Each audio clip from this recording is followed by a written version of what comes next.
My name's Samantha Faith and I have alopecia, and we're visited by my dog Harmony.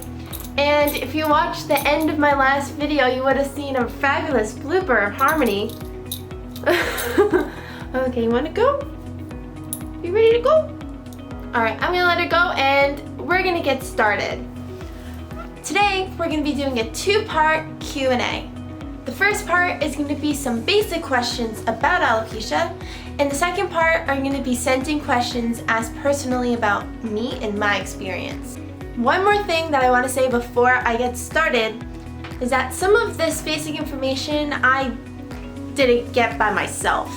So I'm going to leave down below a few resources for you to do some more extra research. There's also a few other resources on these websites that might help you or your child or a friend or whoever who has alopecia just learn more. My iPad right here, and let's get into it. So, first question. I think everyone would probably ask this.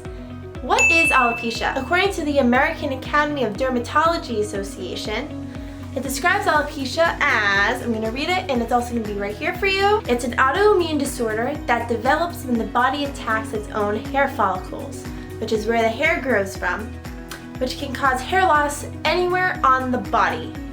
Basically what's going on is the white blood cells are attacking themselves where the hair follicles are, and in a normal body, they recognize that these are hair follicles are supposed to be there. These white hair follicles in people with alopecia think that, oh no, this is not supposed to be in my system, I'm going to get rid of it. So that's how the hair follicles fall out. When I was younger, my parents and my doctor said to me that my hair was attacking itself. So that was a pretty easy way to understand it. Helped me explain it to my friends, because I would say, oh yeah, my hair is attacking itself, so it's falling out. My second question that I thought was pretty important is, when do people usually get it? And do people typically get it passed down to them? So, first of all, you can get alopecia at any age. It can be passed down per se if your family has a history of autoimmune disorders already. No one in my family that I know of has alopecia, but a few of my family members have vitiligo, which is another autoimmune disorder. Has to do with having white spots in your skin, so it's lacking skin pigment. Also in my family, and it's also very common with other autoimmune disorders in general, it's having a thyroid issue. For me, I actually also have hypothyroid at the same time, as well as my mom, I believe. And it's definitely also run in my family. So if you have family members who do have an autoimmune disorder or alopecia, it could be more likely for you to get it. Even if no one in your family has an autoimmune disorder or had alopecia, you can still get it. I mean, it might be a little bit less of a chance, but I don't know. My third question that I have written down is, what are some side effects or symptoms of alopecia? Of course, you're gonna see a few bald spots. It's getting small, coin-sized spots, which is what happened to me. You'll notice some a little extra hair in the shower, hair on your bed, extra hair in your comb. That's actually how my mom realized that I had alopecia. It's also common to have issues with your nails. You can have ridges in your nails. Your nails can be brittle, easy to break. It's also really common to get these white spots in your nails. I used to have that. I don't anymore. A reason why your nails are also really likely to have an issue is because hair and nails are made out of the same material. They're both made out of keratin. Ooh, biology. One other symptom of alopecia is having some itchiness or maybe some redness on your scalp or your skin where your hair loss is coming from. I personally did experience that, and I still experience that. However, I was taking a medication at the time that was causing that as a symptom. So that might vary from person to person. I still get the itchiness reaction. I actually always feel itchy on my head, but that might be because this medication that I was taking, I was using it my entire life. I recently just stopped, so it might still be in my system. Either way, itchiness can also be something that can be a sign of alopecia, especially if you notice where you're itchy, you might be having a little bit of thinning or what have you. My fourth question that I have is, are there multiple types of alopecia? And yes, there is. There are 3 types of alopecia. Alopecia areata, alopecia universalis, and alopecia totalis. Alopecia areata is basically just having some patchiness. Areata means patches or spots. So that just means you have a spot here, spot there, maybe you have a little bit of eyebrows gone. You still have hair, you just have spots lacking it. Alopecia totalis is when all of your scalp has no hair and you're just bald on your head. And you still have body hair, maybe your eyebrows, eyelashes, whatever. And alopecia universalis is when you have no hair at all anywhere on your body. Now for me, I don't even know which one I would fall under. It's definitely not areata.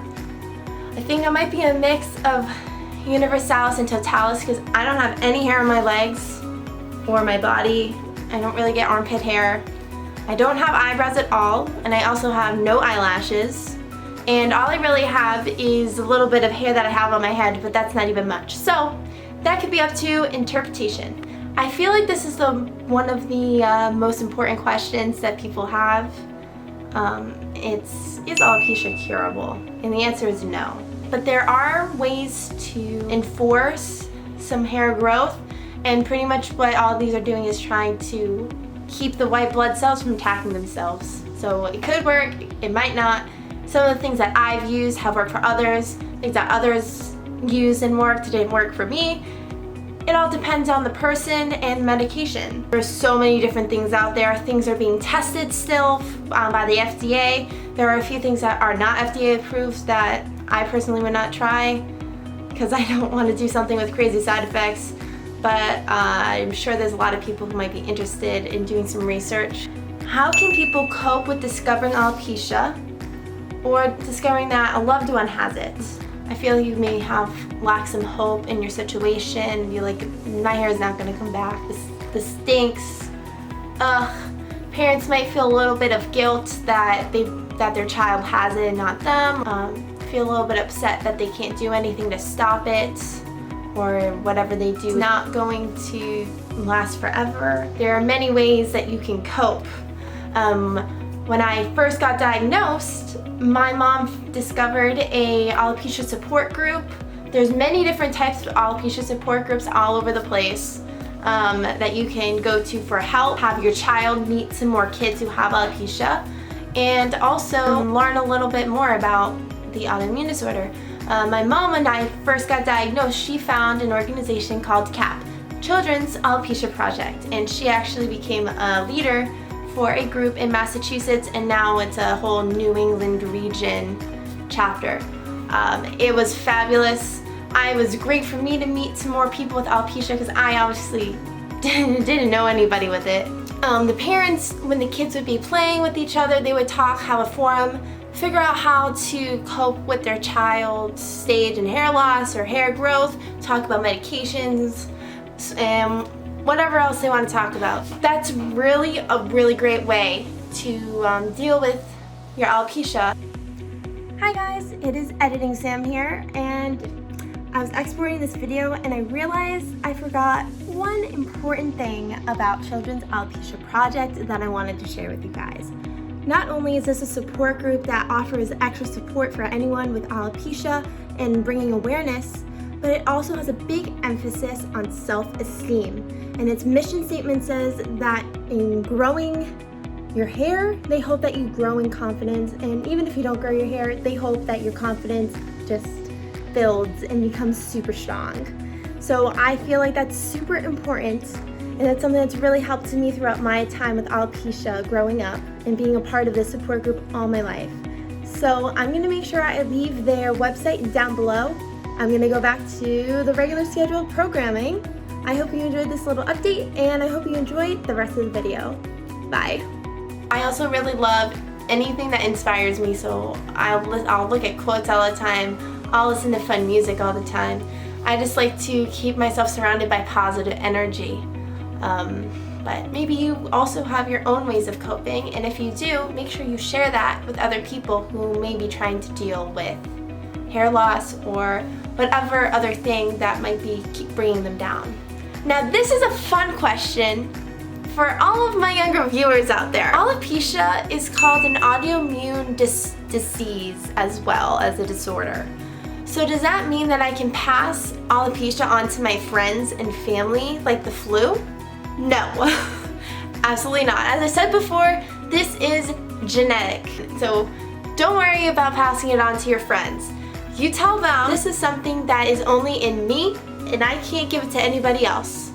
So that's how I like to think about it as well. So with that, that is the end of this video. Don't forget to like, comment, subscribe, put on those notifications, and share this video with anyone who would find this information helpful. And please make sure that you put any more information that you know down below in the comments to help anybody else out. Don't forget to also check out my virtual business card down below, which will have my new Instagram account. It's called alopecia_queen with 3 E's. I thought it would just be easier to make a fresh account, new start. So that's gonna be it for this video. I hope you enjoyed it, and I'll see you in the next one. And don't forget, you are you, with or without your hair. Bye.